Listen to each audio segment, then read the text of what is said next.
A warm welcome to you all, and welcome yet again to another episode of Dinner Guide. On this episode, we're going to be focusing on just soup, and for that reason, we're going to be working with some chickpeas and some kale to give you a nice, beautiful, creamy chickpea and kale soup.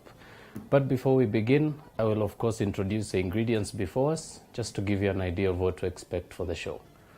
Now, from the very front, you'll require some lemon rind, just about a teaspoon should do. You'll also require some tomato paste, about 2 tablespoons. You'll also require about 4 to 5 cloves of garlic and about a heaped tablespoon of some shredded mozzarella. You'll also require 1 medium-sized white onion and 1 medium-sized tomato. You'll also require 1 can of chickpeas, and you'll of course will require some chickpeas that you'll be using to garnish a little later. You'll of course need some fennel seeds, some salt and black peppercorns for flavor and for taste. You'll of course also need some olive oil to cook with, some fresh kale, some spring onions, and last but not least, some homemade vegetable stock. So we're going to give you this chance to prepare yourselves for the show. If you're taking notes for this particular recipe, then this is also your chance to grab your pens and papers, and we'll catch you after a very short break.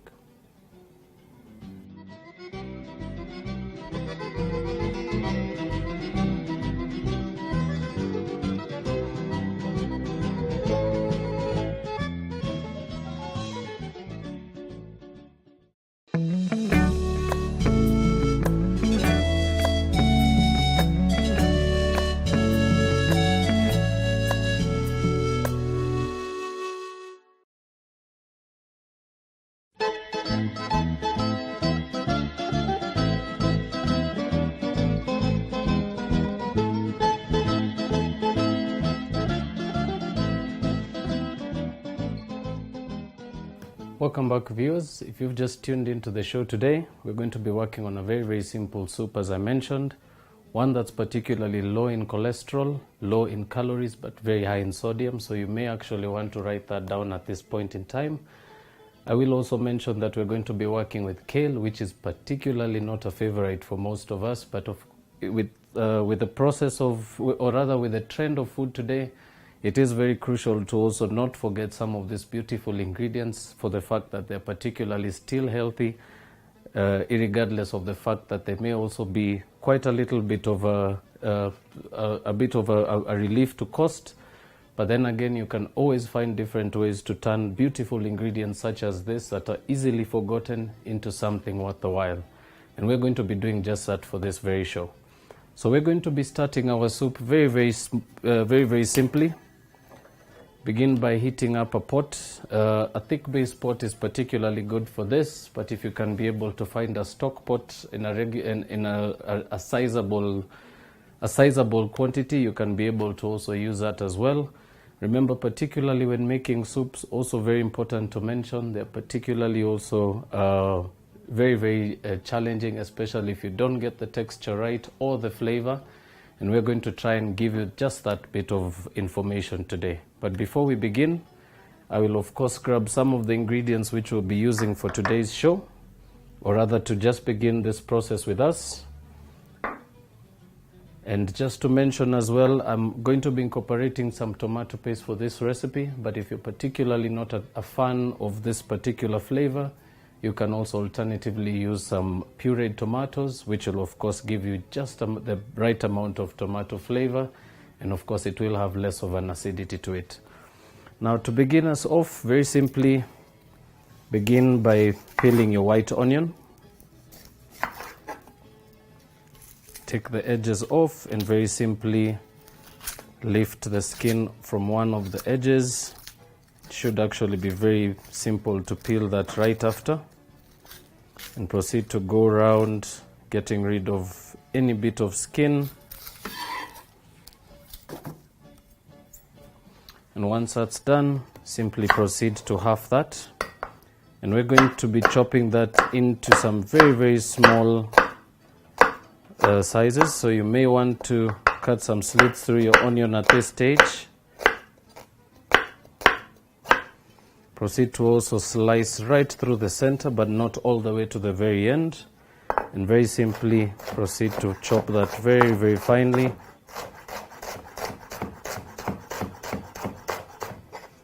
And proceed to just finish off your onion by chopping around the stem end. And you can proceed to discard that part. Now, of course, very, very importantly, it is a very common occurrence for us to use vegetable oil. You can also, of course, use some butter for this recipe if you are looking for that bit of richness. But as I mentioned, if you're basically going to be making this for someone that's got a bit of a heart condition, or any particular food allergies, or any particular food ailments that may arise, you may actually want to cut away from the butter or any particular dairy products for this recipe. So begin by adding your white onions. And these you will proceed to saute for about a minute, right up until your onions are sweated out. And we're going to just proceed to chop the other half as we did for the first one. Of course, always making sure not to incorporate the stem. Be sure to discard that as you go. And you can add your second half of your onion. Proceed to saute that very briefly in your pan. And at this stage, we started off at some low heat. Of course, we'll continue to gradually raise the temperature as we go. Right, to that, we're also going to be adding some garlic. So I'm going to begin by pounding that very flat on a board and just proceed to chop that very coarsely. Now, also to mention for this particular recipe, you are not going to be serving this as a chunky soup, so you will require a blender for this recipe. You can, of course, also use a food processor if you can't be able to get your hands on one of these. But there's still also a very, very simple technique where you can also chop up everything very, very small. And this will, of course, aid you in serving your soup a little chunky and a little hearty. Right, so onions are sweated out. We're going to proceed to incorporate our tomato as well. So be sure to take off that bit of the stem end. Proceed to slice into half and into quarters. And just simply just coarsely chop those up. We are also going to be incorporating the seeds to this recipe. Remember, we are going to blend this up, so all this will, of course, coordinate very, very well when it gets to the blender. Right, tomatoes, onions, and garlic in. Proceed to saute your ingredients once more.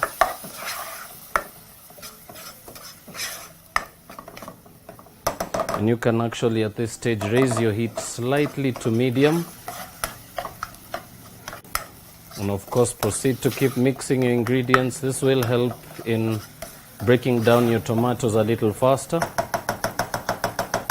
And you can also aid this process by scooping into that just a little bit, about a heaped teaspoon of your tomato paste. And now basically what this does is it breaks down the acidity in the spinach and the sodium, giving it a nice, beautiful balance of flavor. What you're going to do now is keep mixing right up until your tomato paste is completely dissolved in the mixture. It will, of course, start to become very, very chunky, heavy, and dry. And just to loosen that up, we will, of course, add a bit of some vegetable stock. Now, also just to share a very, very small and handy tip, especially when you're working with vegetables or you're going to be making any soup, you will, of course, always have an instance where you have quite a bit of trimming from your vegetable. And if you are looking for a very, very simple recipe to making stock, Just proceed to peel your carrots, chop up a bit of your onions, and you can proceed to add those into a pot similar size to that, or a stock pot, and you can allow that to simmer for anywhere between 15 to 20 minutes and proceed to turn your heat down completely. Proceed to strain out the liquid and proceed to discard the remaining bits, and that should be able to give you a nice, more nutritious option to using water for all your recipes. And also another tip I could share on the same line, if you are also looking for an easier way to preserve this and use it for longer, you can alternatively find an ice tray and you can pour the mixture onto that, and that will allow you to get some nice beautiful cubes that you can be able to throw into your mixture while cooking. This will of course melt down very easily and combine with the rest of your ingredients. You can also alternatively bottle this and keep it in the refrigerator for 1 to 2 days, and of course use that within that span of time, just to make sure that you're of course not consuming something that's rancid and of course past its due date. Right, so as your liquid continues to simmer down and your tomatoes continue to break up, we're just going to allow that to continue at medium heat. I will also incorporate a bit of my leek, so I'm just going to slice that right through the middle, and I'm just going to chop that up into some sizable chunks. And one particular beautiful trick to chopping up your leeks in this particular format, it actually allows for more infusion of flavor as opposed to just making the mixture all chunky. So this will basically allow the liquid the juices from the leek to just release very, very gently, and of course proceed to infuse with the mixture in the pot. Now we're also going to be adding a bit of some fennel seeds. So I'm basically going to break those down into a workable state by grabbing a pestle and mortar. And to that we will add just about 2 teaspoons of some fennel seeds. This you can be able to find at your retail stores. And all you're going to do is just proceed to grind those up.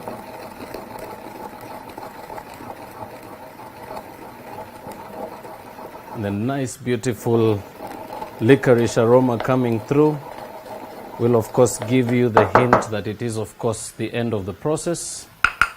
And you can add that to your pot and proceed to mix through.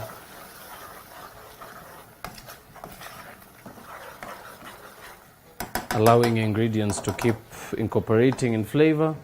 And of course one particular tip I can share with you as well is you can of course always add your water little by little. Remember, this particularly allows for you to hold the consistency of your soup. It also limits the chances of you adding too much liquid at once and making it of course impossible to pour it out or single it out from your soup. So very, very importantly, you can always go by adding about half a cup as you proceed, and you can continuously replace that, reducing half a cup every now and then, making sure that your pot of course does not overfill with a bit of liquid and giving you very, very little of the chunky vegetables that are in there. Now we're also going to be incorporating some kale to this recipe. Very, very good additional ingredient. For one, it actually does have some very, very good vitamin A, D, and E. And another thing also to mention, this is particularly good for a good supplement for sodium in your body, and it actually does a very, very good trick in also helping you fight, of course, the addiction to salt. Now we're going to clean up the kale very, very simply. You always begin by breaking off the stem. It's a very simple process. Once is of course also to mention, please always make sure to clean this before you proceed to chop. And this will of course allow for you to limit any chances of losing any nutrient as you proceed. And once you've done so, just break the stems off. And just by holding this with the tip of your right hand or your left hand if you're left-handed, use your other fingers to basically allow the stem to roll right between your fingers. And of course this will allow for you to detach the leafy part of your kale very, very easily. You can of course use also one long one like so that hasn't been cut already, and by holding on to that, just use your fingernails and that should be able to allow you to single out the stem. and of course allow you to remain with just the leafy flesh. Now we of course had a bit that we had already chopped up a little earlier, and this is very simple. Once you've removed the stalks, just press them firmly against your board, roll them into a roll kind of a shape, and just proceed to shred those very, very simply, and that should be able to give you some nice consistent chopping right through to the very end. Now we're going to incorporate our kale into the mixture at this stage. So I'm going to add a whole bowl full. So this is about 2 bunches of kale, chopped up very, very finely. Proceed to toss that in the mixture. Of course, making sure that the liquid has completely incorporated with the kale. Proceed to mix that through for about a minute to a minute and a half.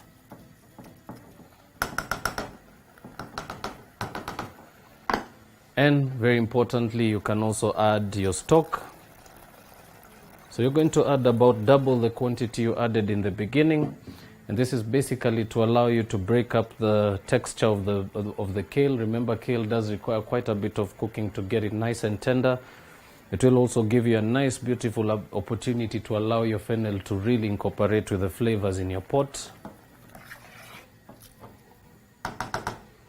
And once that's done, we're also going to allow that to come to the simmer in general by also incorporating a bit of some chickpeas. So these are particularly easy to find in your retail stores. All you need to do is walk up to the canned food section. You should actually be able to find some that are convenient. You can also alternatively buy them dried up, and you can be able to boil this at home. If you have a pressure cooker, it will always save you time.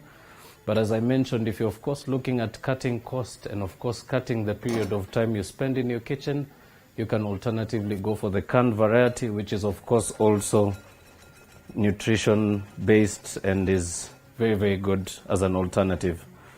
Once those are drained, proceed to add those to your pot, and you can discard the liquid at this stage. And all you're going to do now is proceed to give that a very quick mix. And now we'll allow that to proceed to cook, giving some time for the chickpeas to break down and tenderize, and of course give the liquid quite a bit of time to continue building in flavor. But before we take you to the next step, we are going to allow you this chance to take a break, and we'll see you after a very little while.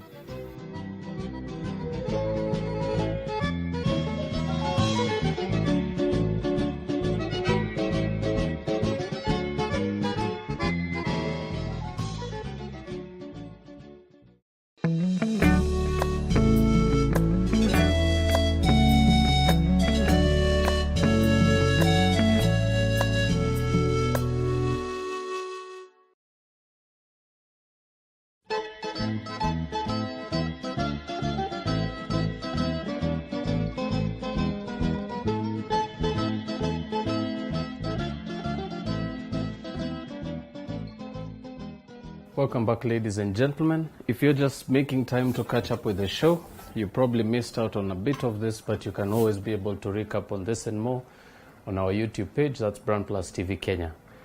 Now our soup has now been simmering for about 15 minutes. We are going to of course incorporate a bit of our lemon zest, which I mentioned we had on earlier. And this you will just proceed to slice very, very thinly.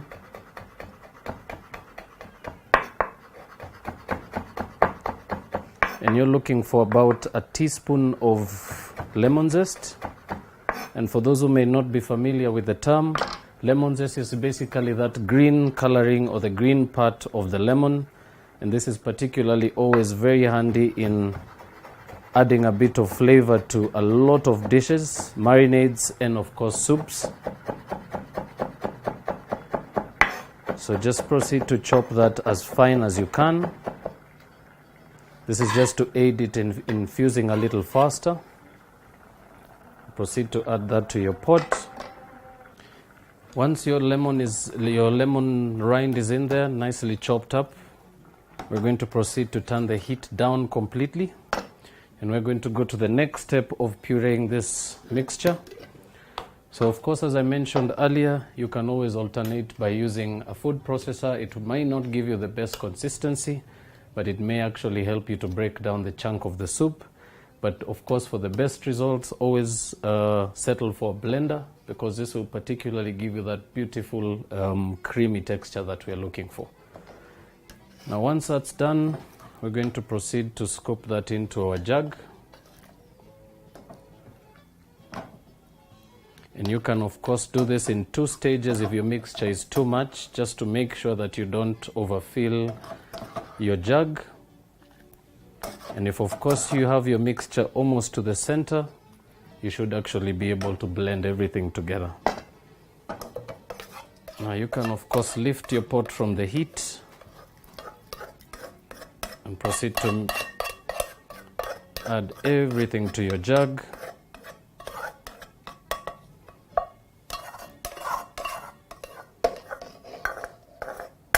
And very, very importantly, always keep your pot still with you, because you may actually need to add a bit more ingredients to your soup, of course, for just reasons of correcting the seasoning. So we're going to now proceed to cover that up, and I'll move that onto the blender attachment behind me. And we're going to proceed to start by pulsing the mixture, and this is basically just clicking the switch on and off. And this just allows for a bit of motion to move through your blender. And once that's done, you can proceed to go all the way.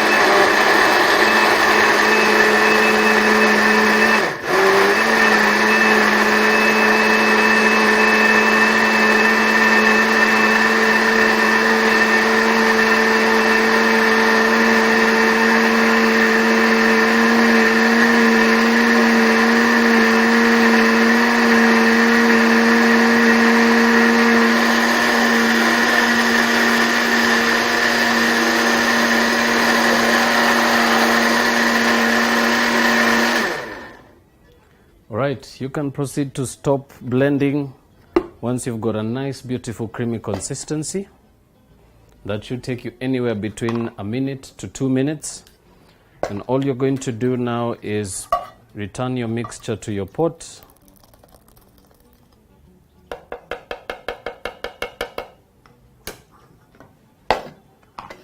And proceed to discard your jug. And very importantly, always proceed to return your soup to the heat very, very briefly. Remember, one particular trait about soups is you can't particularly be able to season this once it's cooled off, but it is very, very simple to correct the seasoning while it's still on the heat. And to that, we will season with some salt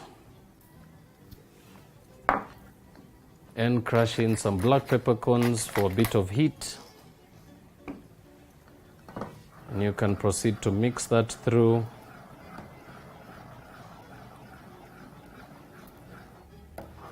And while doing so, you should of course always make sure to keep your heat at the lowest possible temperature.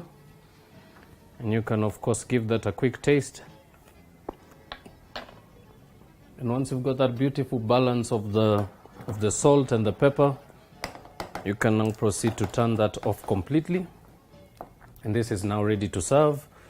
So I'm going to be using this big soup bowl, but you're of course not limited to this particular size. You can also alternatively go for this smaller bowl, which of course will give a more precise pour, and it will also help you to actually be able to weigh out or measure out at least a cup of soup, which is of course the nutritionist's recommendation. Now, while serving your soup, over the years I've learned this trick, and it will always help you in especially making sure not to make a mess.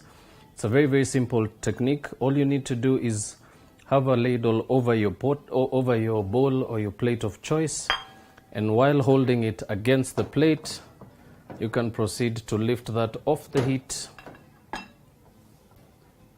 and you can pour right over the ladle, and that will actually aid you in avoiding any spillage, as this will allow for the soup to fall from the spoon very, very gently. And once you get to the brim of your plate, you can stop. and proceed to just level out your soup, and of course remove your ladle completely. Now we're going to finish this soup very simply by adding a bit of cheese. One particular beautiful cheese I like to use for any particular mixtures that incorporate any spinach or any kale is Romano cheese or Parmesan cheese. But remember, since this will particularly give it a very strong salty flavor, I opted to go with mozzarella, which is a little more less salty, and this will actually blend in with the soup very lightly. And all we're going to do is just scatter a bit of that grated mozzarella cheese over the top, and that, remember, will of course continue to melt as you proceed to enjoy your soup.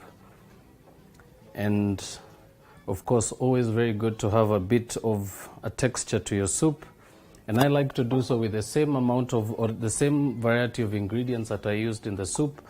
Now for this, I'm going to be using the chickpeas, and very importantly, always begin by removing the skins by hand. Remember, those will float on your soup and they may not look very appetizing. So using your fingertips, just proceed to almost pinch the chickpeas from the top, and you should be able to remove your skin very quickly. And all you're going to do at this stage is just drop a few pieces over the top of your soup, just like that. And that of course brings us to the last and final part of this dish. I do hope you've had some fun today as much as I did. And of course, as I mentioned, if you are looking for that beautiful alternative to dinner, if you're feeling a bit lazy and you may have also a bit of ingredients in your refrigerator, remember there's a ton of recipes online which you actually could be able to Google up and be able to incorporate your very own soup from your very own home kitchen. But of course, this brings us to the last part of the show, where I'm going to bid you farewell, and I will thank you once again for tuning in this far. Remember, if you do have any particular questions or queries pertaining the show, or any particular suggestions that may aid us in making the show a little better for you all, do feel free to write back to us through our BrandPlus TV Facebook page, and the handle is BrandPlus TV Kenya. We're always more than happy to hear back from you and help where we can. But for now, we'll bid you farewell, wishing you a lovely evening, God's blessings, and of course, see you soon.